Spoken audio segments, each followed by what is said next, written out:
Okay जी, welcome back once again. आप देख रहे हैं जागो दुनिया सुंदर जमील और फारूक हसन के साथ। और भाई फिल्म का चटपटा सा और मजेदार सा सेगमेंट है, इस पे कह सकते हैं हम कि ये मजेदार है। मैं तो कह रहा था खाने पीने का कोई सेगमेंट वो तुम कल कह रहे थे ना, इस पे आप बिल्कुल कह सकते हैं चटपटा सा। अच्छा जी, हमारे साथ गेस्ट कौन है, आप तारुफ कराएंगे जल्दी। जी, मुजाहिद शेख साहब हैं, हमारे रिपोर्टर हैं, स्पेशल नुमाइंदे हैं और ये सारी कल्चरल एक्टिविटीज हैं उनको भी कवर करते हैं। और उनके साथ ज़ुरैज़ लाशारी साहब हैं, ये सिनेमा ओनर है बिल्कुल, और लाहौर में इनके सिनेमाज हैं और इनसे बात करेंगे। सर अस्सलाम वालेकुम। अस्सलाम वालेकुम शेख साहब, अस्सलाम वालेकुम, कैसे हैं आप? ठीक ठाक हैं? शेख साहब जो है ना हर कल्चरल एक्टिविटी पे मौजूद होते हैं और इनको हर चीज़ पे नज़र रखते हैं। अच्छा जी, मुझे ये बताएं कि ईद पे जो फिल्में रिलीज़ हुई, हम बेसिकली उस पर बात करेंगे। तकरीबन 4 पाकिस्तानी फिल्म्स और एक इंडियन फिल्म जो पहले से कंटिन्यू थी। इस तरह हुकूमत ने फैसला किया कि जी ईद पे कोई इंडियन फिल्म नहीं, और बड़ा प्रेशर था फिल्म इंडस्ट्री की तरफ से, उसकी वजह से 4 पाकिस्तानी फिल्में रिलीज़ हुई। लेकिन ईद से एक हफ़्ता पहले और एक हफ़्ता बाद दोबारा से वो सिलसिला शुरू हो गया इंडियन फिल्म का। तो क्या इससे कोई मटीरियल इम्पैक्ट हुआ है जिस वजह से ये नहीं रिलीज़ की गई इंडियन मूवीज़ ईद पे, इसके से कोई फ़र्क पड़ा? बिल्कुल फारूक, इससे फ़र्क नहीं पड़ा। और जो पाकिस्तानी फिल्में 4 रिलीज़ हुई हैं और हर साल ये पिछले कई सालों से हो रहा है, जब पाकिस्तानी फिल्में रिलीज़ होती हैं तो पूरी फिल्म इंडस्ट्री के लोग जो डायरेक्टर और एक्टर्स होते हैं एक दौड़ में होते हैं कि एक ईद के दिन ऐसा बिजनेस फिल्म ने करना है, खिड़की तोड़ बिजनेस करना है। तो अब तो कई सालों से ये रवायत खत्म हो गई है और ये 4 फिल्में जो इस ईद पे रिलीज हुई हैं उनमें वोटी लेके जानी है, लाडो रानी, हसीनों का मेला और टैक्सी 707। जी बिल्कुल, इन फिल्मों से आप अंदाजा लगा सकते हैं कि इन फिल्मों ने कैसा बिजनेस किया होगा। इनमें एक अंधों में काना राजा है, वोटी लेके जानी है, सैयद नूर की फिल्म है, जिसने कुछ बेहतर बिजनेस किया। राजा मतलब कि कोई ज्यादा राजा नहीं है, हाँ, एक सिनेमा मेट्रोपोल सिनेमा है, उसमें बड़े अरसे से बन रही थी और बड़ी जी हाँ 3 साल से, जी हाँ 3 साल से बन रही थी। तो क्यों है, क्यों नहीं चल सकी? क्या बस वही स्टोरी, थोड़ी सी इसमें लाइट कॉमेडी है जिसकी वजह से लोग जा रहे हैं, लेकिन कोई स्टोरी में इतना ज़्यादा दम नहीं नज़र आया लोगों को। म्यूज़िक कुछ उसका अच्छा है, बाकी फिल्में वही फार्मूला है, मार धाड़ शांत, बहुत सारे लोगों को मार रहा है। नरगिस जो थिएटर पे भी काम कर रही है, सामने सिनेमा में उसकी लाडो रानी एक फिल्म लगी है, 1000 रुपये टिकट में लोग उसको देख रहे हैं, लाइव देखते हैं परफॉर्मेंस, वो फिल्म देखने के लिए कौन जाएगा? और जो सिनेमाज के हाल हैं वो आपके सामने। टिकट कितने की आजकल मिल रही है सिनेमा? 50 की, 100 की, 200 की। 50 की, 100 की, दैट्स इट। मैक्सिमम कितने पे जाती है? 100 पे जाती है। ईद के दिनों में 200 पे भी जाती है। वो डिपेंड करता है, दे हैव द राइट। अच्छा ज़ुरैज़ साहब, 2 इंग्लिश मूवीज भी आई, इंसेप्शन और एक्सपेंडेबल्स।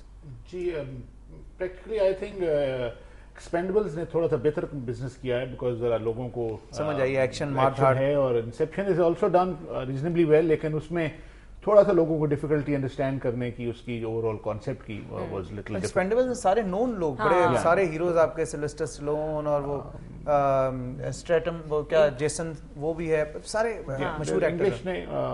लेकिन इस दफा आई थिंक जो सिनेमा ओनर्स ने एक स्पेशल फेवर की है और अपने साबित किया है कि we are first is Pakistan and somebody else. हमने कहीं भी सिनेमा ओनर्स ने अपोज नहीं किया कि जी इंडियन फिल्म ईद पे जरूर लगे, ठीक है। So we gave them a free hand कि जी आप एक हफ्ता पहले, एक हफ्ता बाद कोई फिल्म नहीं लगेगी, और we rather kept quiet totally. हमें कोई नहीं है कि जी हम ये कुर्बानी भी देने के लिए तैयार हैं कि जी आप अगर चलती है, लेकिन unfortunately this formula has not worked. नहीं तो मुझे ये बताएं ना आप, शेख साहब आप बताएं, ज़ुरैज़ साहब, आपके 4 पाकिस्तानी फिल्में लगी ईद पे। हाँ, और मैंने नाम फिर से मैं रिपीट करता हूँ, वोटी लेके जानी है, लाडो रानी, हसीनों का मेला जो कि संगीता ने डायरेक्ट की, उसमें सना, मीरा, मोहम्मद राना, रैम्बो, बड़े नाम हैं हमारी इंडस्ट्री के, टैक्सी 707 वसीम हुसैन साहब ने, और निदा चौधरी और अहमद भट्ट साहब थे इसमें। क्यों ये फिल्में नहीं चल सकी शेख साहब, क्या इसमें वजह थी? आपने देखी है 4 फिल्में? अर्ज करूं, एक तो sound quality is very bad. अच्छा, पिक्चर्स आउट ऑफ फोकस हैं। अच्छा, क्लैरिटी स्क्रीन पे नजर नहीं आ रही। लोगों को देखो जी, अब एक क्वालिटी प्रोडक्ट देखने की आदत है, चाहे वो घरों में देख रहे हैं थ्रू केबल टीवीडी या सिनेमा में देख रहे हैं। अब वो जो पुराने वक्त हैं कि जी ये बिल्कुल आउट ऑफ फोकस है, और ये भी नहीं पता लग रहा कि हीरो कौन है, हीरोइन क्या है, इतने डार्क इमेजेस हैं और उतने बुरे मटेरियल से चीजें बनाएंगे, तो वो रिस्पॉन्स इनको नहीं मिलेगा। अच्छा, अभी तो हाई क्वालिटी चीजें बनाएंगे तो कुछ हो सकता है, अदरवाइज और जैसे वो है अब नाम से ही टैक्सी 707 नंबर, अब लुक एट दैट, एंड वो वल्गर सी पिक्चर है। हाँ। और उसको कैसे चलेगी? और गाने भी आई एम श्योर उसके वही होंगे। बिल्कुल, गाने भी उसके उसी तरह से हैं जिस तरह का नाम है। अच्छा शेख साहब, मुझे अब ये बताएं कि ये जो 4 फिल्में लगी हैं, अब ये चलती रहेंगी, ये जो पाकिस्तानी फिल्में लगी हैं ईद पे, या ये उतर जाएंगी और साथ ही इंडियन मूवीज और इंग्लिश मूवीज इन्हें रिप्लेस कर देंगे? क्या ज़ुरैज़ साहब? सर इसमें तो एक ही वीक की सच्ची पूछें तो मार थी, ठीक, और ये फेल हो गई हैं, कह लें फारग। Okay okay. और मेजॉरिटी सिनेमाज ने उतार दी हैं। हाँ। अब दे आर लुकिंग फॉरवर्ड कि जी हमें कोई और फिल्म दे, पाकिस्तानी फिल्म प्रोड्यूसर फिल्म है नहीं, कोई फिल्म नहीं है और तो आगे कोई वादा नहीं है, यानी कि भी अब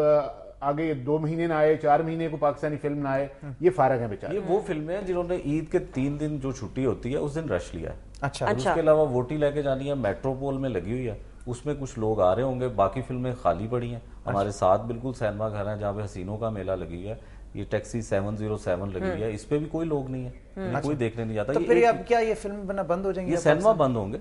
नहीं, सिनेमा तो बंद होंगे, लेकिन और इसी तरह की फिल्में बना रहे हैं लोग। इसके बाद भी जो फिल्में, बड़ी ईद पे जो फिल्में आएंगी इसी तरह की फिल्में आएंगी। पाकिस्तान में अब पीछे कोई ऐसी फिल्म नहीं है जो बड़े बजट की। साहब की बोल फिल्म, हाँ, वो रीमा खान की एक फिल्म आ रही है, बिल्कुल वो आ रही है, लेकिन शोएब मंसूर की तो फिल्म बिल्कुल बेहतर होगी और बड़े बजट की है। और रीमा खान की एक फिल्म पहले भी आई थी जो एक एवरेज बिजनेस जिसने किया था। अब देखें नेक्स्ट उनका क्या।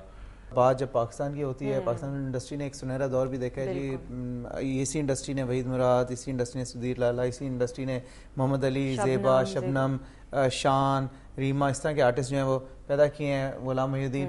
तो ये एक ट्रेडिशन है, इसे आगे चलना है, एक सर्वाइवल है। इस पे हम मजीद बहस अगले सेशंस में जारी रखेंगे। मुजाहिद शेख साहब आपका बहुत शुक्रिया, थैंक यू सो मच। लशाई साहब आपका बहुत शुक्रिया, आप तशरीफ लाए। ख़वातीन आज़ाद, एक छोटी सी ब्रेक लेते हैं। ब्रेक के बाद हमारे साथ मौजूद होंगे डॉक्टर सईद इलाही, पार्लियामेंटेरियन है, पंजाब असेंबली का हिस्सा हैं और टास्क फोर्स जो है चीफ मिनिस्टर की ड्रग्स के हवाले से उसके चेयरमैन भी हैं। उनसे बात करेंगे। Stay tuned.